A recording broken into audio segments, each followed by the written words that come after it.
할렐루야. 2022년도의 마지막 날을 주님 안에서 감사함으로 예배하는 여러분 모두를 주님의 이름으로 축복하고 사랑합니다. 옆에 계신 분들하고 이렇게 한번 인사 나누겠습니다. 올 한 해 고생 많으셨습니다. 네, 올 한 해 참 고생 많으셨습니다. 지난 2022년도 그 시간들을 돌아보는 이 지점에서 여러분은 올 한 해를 어떻게 평가하시겠습니까? 어떠한 마음으로 이 한 해를 보내시겠습니까? 2022년도를 정리하는 사자성어는 과이불개라고 해요. 매년 한국에서는 교수들이 모여서 그 해를 정리하는 사자성어를 하는데 그 사자성어가 과이불개라고 합니다. 과이불개란 잘못을 하고도 고치지 않는다라고 하는 의미입니다. 교수들은요, 정치적으로 사회적으로 또한 여러 가지의 현상들을 보면서 누구도 책임지지 않으려고 하고 남 탓만 하는 그런 풍조를 가리켜서 과이불개하다라고 명명했다라고 합니다. 그런데 이러한 잘못을 하고도 고치지 않는 그 남 탓하는 안타까운 모습, 이게 단순히 사회적인 현상, 정치적인 현상만은 아닐 거라고 생각이 됩니다. 저를 비롯한 우리 모두의 삶도 마찬가지로 과이불개, 자유롭지 못합니다. 22년도를 좀 돌아보면요, 여러분들의 삶 참 많은 부분에서 성장과 변화가 있었는 줄 믿습니다. 맞습니까? 주님 안에서 여러분들의 삶 참 여러 방향으로, 여러 방면으로 성장과 변화가 있으셨습니까? 그런데 여러분, 이러한 축복을 우리가 누렸지만 우리의 시선은 여전히 어디에 있을까요? 22년도를 시작하면서 때로는 21년도 작년 이맘때쯤에 내가 이 새해에는 어떠한 목표를 달성하겠다, 어떠한 계획을 이루겠다라고 하는 것들을 내가 이루지 못한 것에 혹시라도 시선과 마음이 가 있지는 않으십니까? 제가 여기에 좀 이야기한 그 목표는요, 단순히 우리의 삶에 대한 목표들이 아닙니다. 예를 들면 나 올해는 다이어트 해야지, 올해는 뭐가 있을까요? 네, 독일어 공부 열심히 해야지, 또 뭐 있을까요? 네, 올해는 연습 더 열심히 해야지.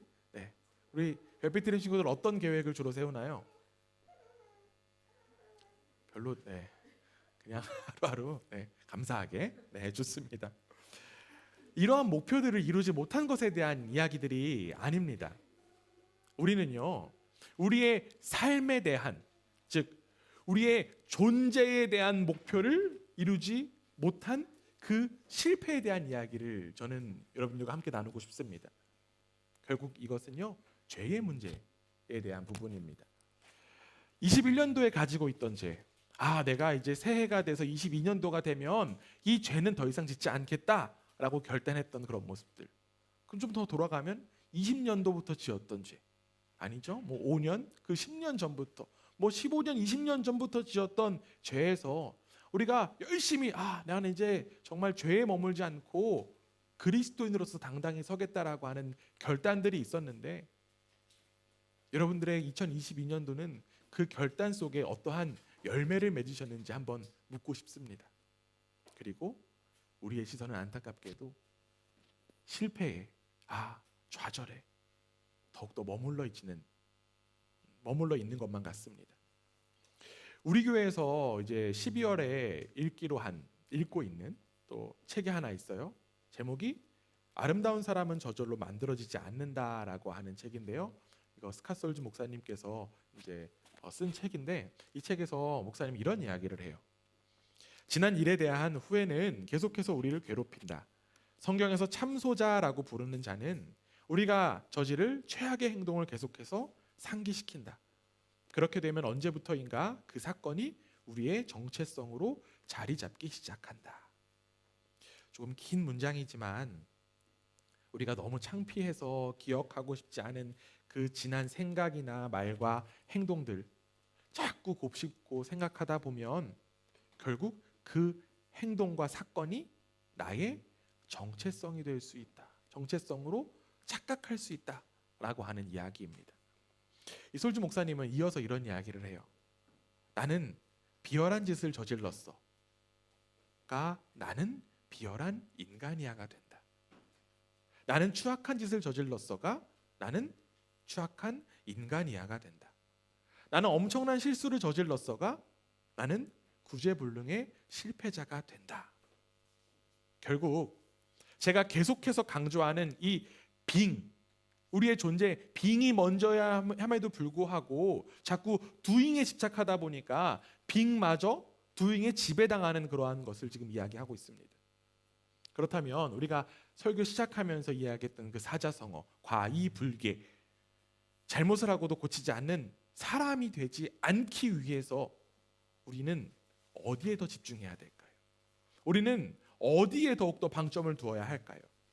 특별히 2023년도를 눈앞에 둔 우리가 이 변화된 존재, 우리가 그 걸맞는 삶을 살기 위해서는 어떻게 해야 할까요? 새로운 각오를 다지고 있는 이 시점에 우리는 어떠한 삶의 방향과 목표로 살아야 할지 오늘 우리는 사도 바울의 메시지를 통해서 함께 살펴보고자 합니다. 우리가 함께 읽은 본문 마지막인 24절에서요. 바울은 이렇게 이야기합니다. 우리 함께 한번 읽어보겠습니다. 함께 했습니다. 시작. 네. 지으심을 받은 새 사람을 입으라. 아멘. 네. 함께 읽으라고 했는데 한 명 목소리가 들려갖고 깜짝 놀랐어요. 네. 바울은요. 뭐라고 지금 이야기하고 있냐면 새 사람을 입으라라고 하고 있습니다. 다 같이 따라해 볼게요. 새 사람을 입으라. 새 사람을 입으라라고 이야기합니다. 참 흥미롭게도요. 새 사람이 되라라고 하는 것이 아니라 뭐라고 지금 이야기하고 있나요? 새 사람을 입으래요. 여러분 무엇을 입는 겁니까? 그렇죠. 옷이 입는 거예요. 그렇죠. 옷을 입는다라고 합니다. 마치 새 사람이라고 하는 그 옷을 입어야 한다라고 이야기하는 것만 같습니다.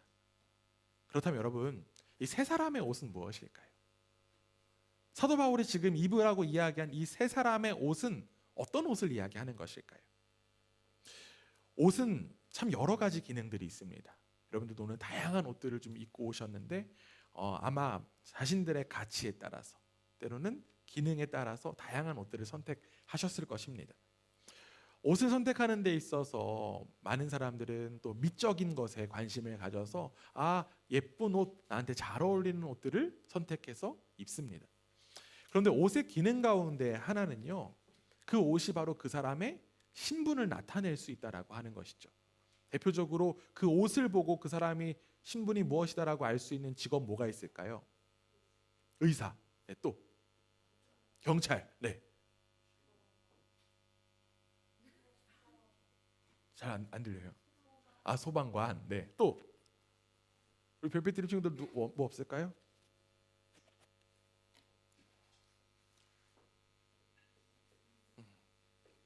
뭐 어려운 건 아니니까. 네.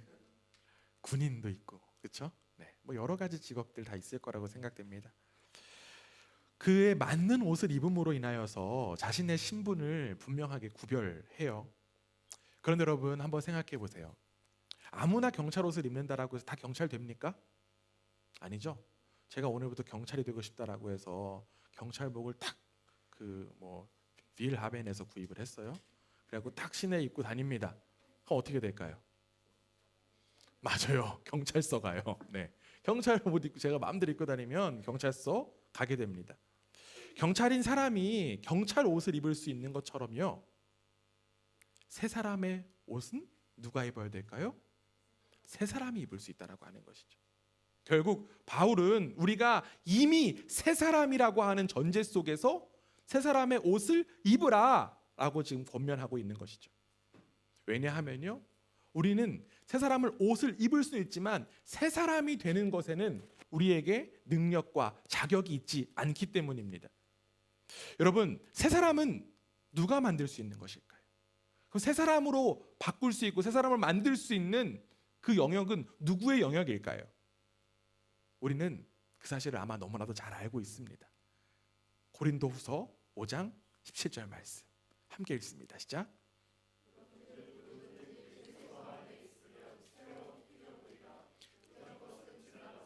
보라 새 것이 되었도다. 아멘. 사도 바울은요, 지금 우리가 그리스도 안에 있으면 새로운 피조물이 된다라고 이야기하고 있습니다. 즉 우리의 존재가 새 사람이 되는 것은 누구로 말미암아 가능합니까? 그렇죠. 예수 그리스도로 말미암아 가능합니다. 그 그리스도의 은혜를 믿음으로 내 것으로 받아들인 사람이 바로 어떤 사람이다? 새 사람이다라고 하는 거예요. 그 그리스도의 은혜를 내가 받아들인 사람이 바로 새 사람입니다. 그리스도가 삶의 주인인 사람이 바로 새 사람이다라고 이야기할 수 있어요. 그렇기 때문에 그리스도로 말미암아 존재가 바뀐 이들은 무슨 옷을 입을 수 있을까요? 새 사람의 옷을 입을 수 있는 거예요. 새 사람의 옷을 입을 수 있는 자격이 주어집니다. 바울은 그리스도로 말미암아 새 사람이 된 것을 기억하며 새 사람에 맞는 그 옷을 입으라 라고 지금 강조하고 있는 거예요. 사랑하는 교회 여러분, 여러분들은 이미 새 사람이 되었다는 사실을 진정 믿으십니까? 예수 그리스도의 죽음과 부활로 인하여서 새로운 피조물이 되었다라고 하는 그 사실을 여러분들 진정 믿으십니까? 새해가 되어서 새 사람이 되는 것이 아니라 오직 예수 그리스도로 인하여서 새 사람이 될 수 있음을 기억하며 감사로 이 새 사람의 옷을 입는 우리 모두가 되기를 주님의 이름으로 간절히 원합니다. 그렇다면 여러분, 이제 우리가 입어야 될 이 새 사람의 옷은 어떤 옷일까요? 내가 새 사람이 된 건 알겠어요. 근데 우리가 입을 수 있는 그 새 사람의 옷은 어떤 옷을 가리킬까요? 우리 오늘 조금 방금 읽었던 24절 바로 앞에 23절 한번 볼게요. 23절에 이렇게 되어 있습니다. 오직 너희의 심령이 새롭게 되어. 새 사람은요, 심령이 새로워진 사람이에요. 그래서 이 심령이 새로워진 사람, 이 심령이 새로워진 것, 그것이 바로 우리가 입을 옷입니다. 심령이라고 하는 건 무엇일까요? 말이 좀 어려워요. 심령. 근데 말 그대로예요. 마음의 령이 뭘까요? 그렇죠. 마음의 성령, 마음의 영을 가리킵니다. 즉 새 사람은요, 마음이 새로운 사람이다. 마음이 정말 새로운 그런 존재다라고 이야기할 수 있어요. 그런데 여러분, 이 새 사람이 입을 수 있는 이 성령, 이 영, 마음의 영, 어떻게 입을 수 있을까요? 제가 먼저 지금 답을 이야기했어요. 네, 어떻게 입을 수 있을까요? 그렇죠. 성령을 통해서. 우리는 성령을 통해서 입을 수 있습니다. 내가 오늘부터 내가 마음을 고쳐 먹는다라고 해도, 이게 새로운 마음, 내가 마음의 중심을 새로 잡는다라고 해도 그 마음이 새로운 마음이다라고 할 수는 없습니다.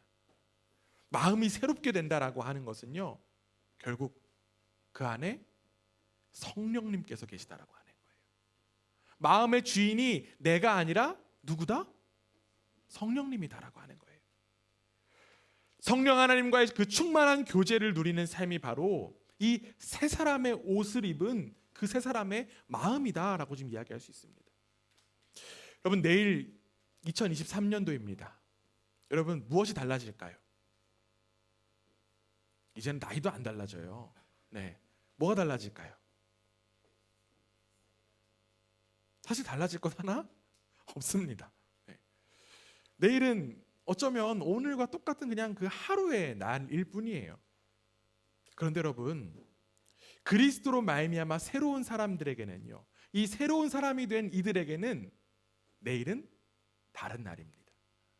그 하루가 달라요. 왜 다르냐면 그 마음 가운데 누가 계시기 때문에? 성령님이 계시기 때문에. 그래서 성령님과 동행하며 성령 충만한 삶을 살아가기 때문에 오늘이 특별하고 내일이 특별한 것입니다. 여러분, 변화는 한 번에 되는 것이 아니에요. 아무리 의지가 뛰어나도요 변화될 수 없습니다. 매 순간 삶을 변화시키는 성령님으로 말미암아 변화되는 것입니다. 새로운 사람인 여러분이 새로운 삶을 살아갈 수 있도록 성령 하나님이 여러분 한 사람 한 사람을 친히 인도하시는 줄 믿습니다. 성령님은 새 사람인 우리를 진리로 인도하세요. 그렇기 때문에 내가 의지를 아무리 가져서 변화되는 것이 아니라 성령에 의해서 변화되어 가기 때문에 이 모든 것은 뭐다라고 이야기할 수 있을까요? 은혜다라고 이야기할 수 있는 거예요. 내가 하는 것이 아니라 주님께서 하시기 때문에 이 모든 것이 은혜입니다라고 고백할 수 있는 것입니다.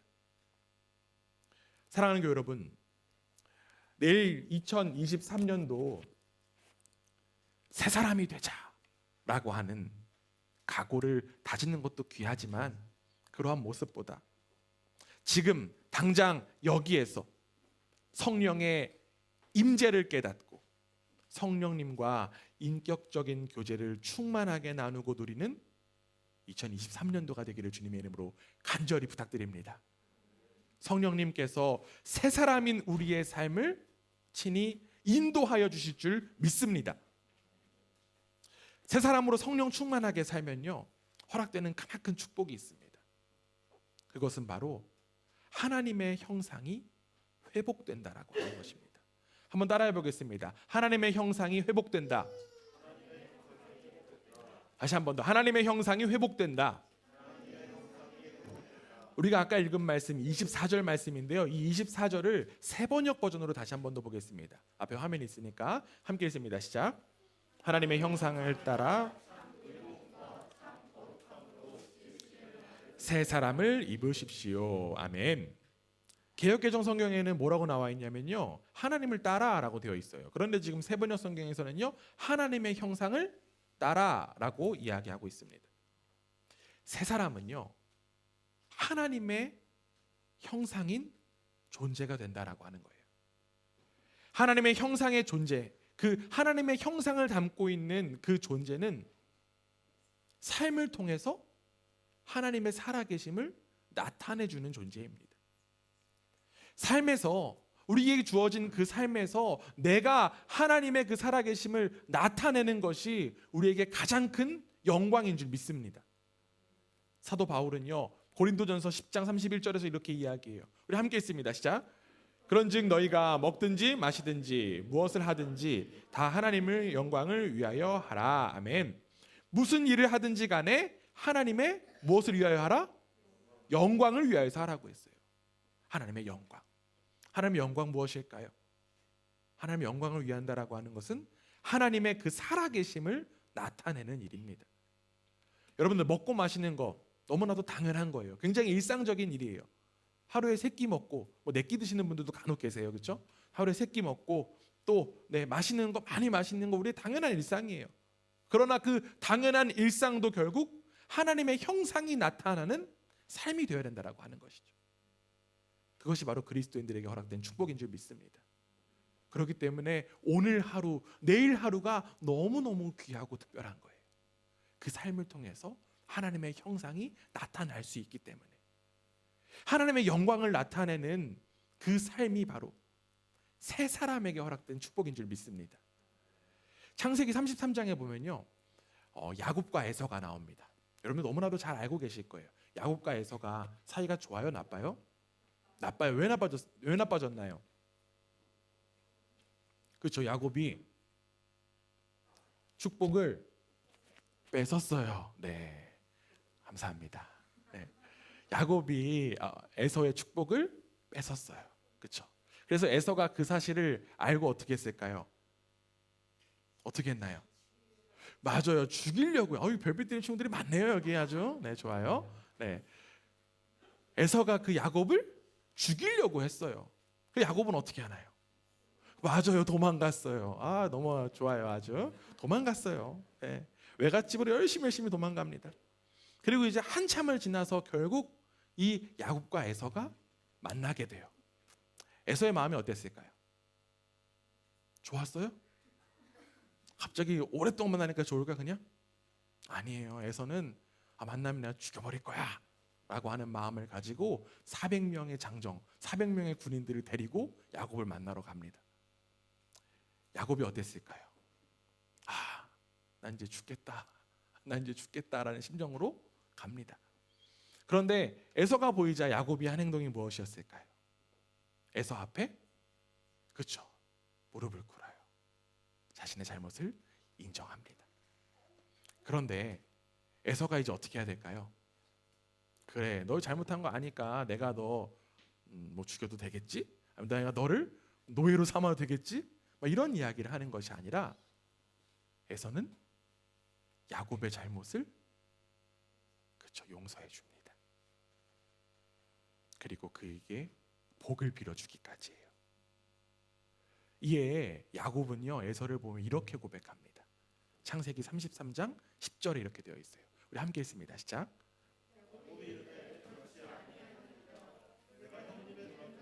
은혜를 입어 싸우면 정하건대 내 손에서 이 예물을 받으소서. 내가 형님의 얼굴을 배운즉 하나님의 얼굴을 본 것 같사오며 형님도 나를 기뻐하심이니이다. 아멘. 지금 야곱이요, 에서의 얼굴을 보면서 에서의 얼굴이 무엇과 같다라고 지금 이야기합니까? 그렇죠, 하나님의 얼굴 같다라고 하는 표현을 지금 하고 있습니다. 야곱이 자신이 생각해도 이 용서가 쉬운 상황이 아니에요.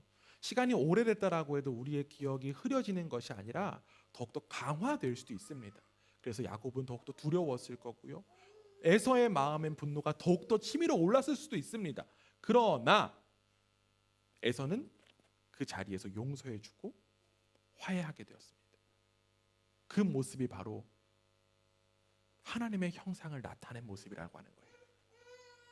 여러분, 신앙의 힘은 여기 있습니다. 신앙의 힘이 바로 이런 거예요. 세상의 가치에서는 어떻습니까? 이러한 장면 속에서 당연히 복수하고요, 그 대가 치르는 게 당연합니다. 그러나 하나님의 은혜, 하나님의 사랑을 받은 사람들은 어떻습니까? 하나님의 사랑과 은혜에서 용서받은 이들은 용서할 수 있는 것, 용납할 수 있는 것, 그것이 바로 세상과 다른 삶이고요, 그 삶이 바로 하나님의 그 살아계심을 나타내는 하나님의 얼굴로 쓰임받는 모습입니다. 여러분의 사소한 말, 여러분의 그 작은 행동이 하나님의 얼굴이 되기를 간절히 원합니다. 그 모습이 바로 새 사람의 모습이고 새 사람이 누릴 수 있는 축복인 줄 믿습니다. 한낱 인간이 그 창조주 하나님을 나타낼 수 있다라고 하는 것, 그 사실이 우리의 인생의 가장 큰 영광임을 기억하며 그 영광의 삶을 살아가는 복된 우리 모두가 되기를 주님의 이름으로 간절히 원합니다.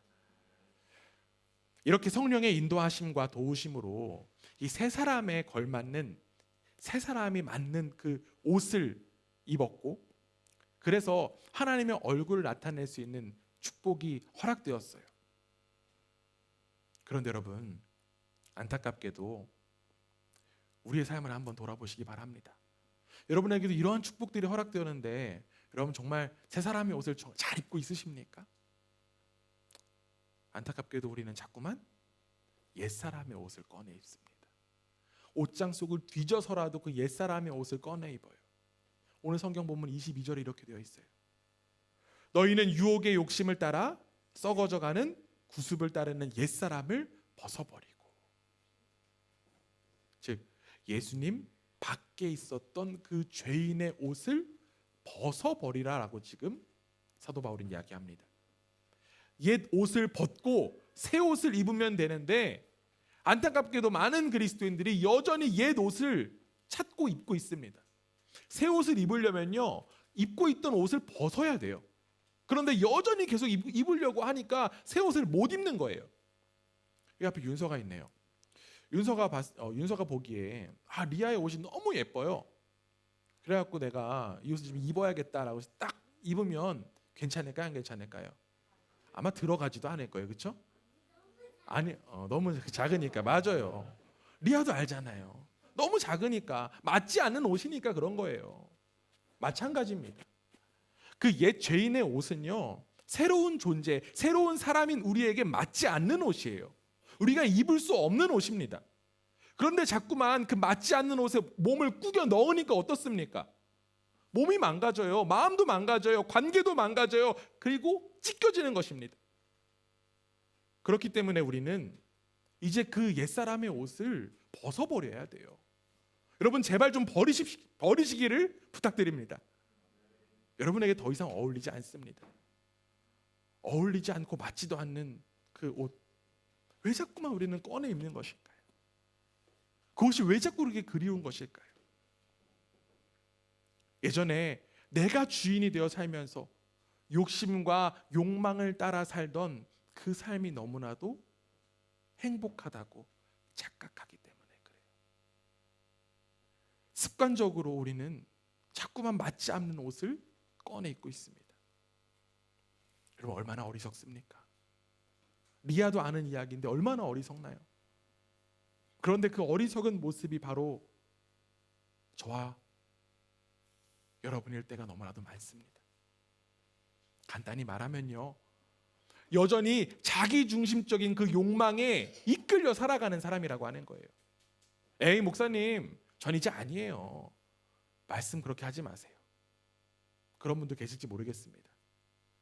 그런데 여러분, 우리가 교회만 나온다고 해서, 아무리 예수 믿는다라고 해서 끝이 아니라, 예수 믿어도 교회 나와도 여전히 자기중심적이 될 때가 참 많습니다. 자기중심적인 신앙도 바로 옛사람의 옷 가운데 하나예요. 대표적으로 자기중심적인 신앙의 모습이 기도에서 많이 나타납니다. 이러한 기도예요. 주님, 나에게 믿음 주소서. 이게 뭐 잘못됐나요? 이렇게, 주님, 나에게 은혜 주소서. 나에게 성령 충만 주소서. 내게 능력 주소서. 이게 뭐가 잘못되었을까요? 사실 잘못되지는 않았습니다. 그러나 안타깝게도 하나님을 향한 그 기도의 모습이 나에게만 머물러 있어요. 나만을 향한 기도, 자기 지향적이라고 하는 것이죠.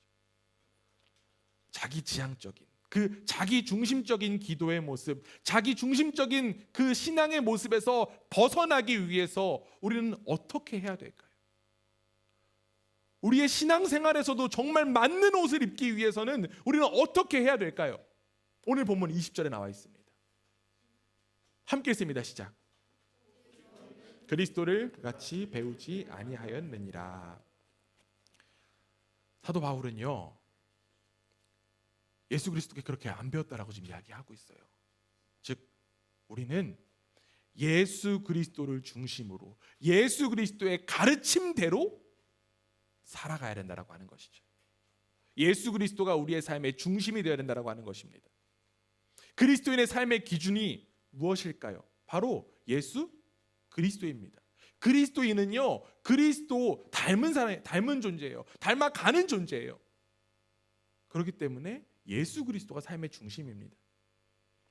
우리의 기준이 되신 그 예수님을 따라가기 위해서 우리는 결국 그 예수님의 가르침을 잘 들을 수 있어야만 합니다. 그렇다면 예수님의 가르침을 우리는 어디서 들을 수 있을까요?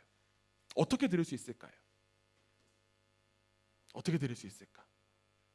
그렇죠. 말씀을 통해서 들을 수 있습니다. 예수님의 그 참된 가르침을 우리는 말씀을 통해서 받을 수 있습니다. 저는 여러분 말씀의 힘을 믿습니다. 히브리서 4장 12절, 여러분 잘 아는 말씀일 거예요. 우리 앞에 화면 보고 함께 읽습니다. 시작.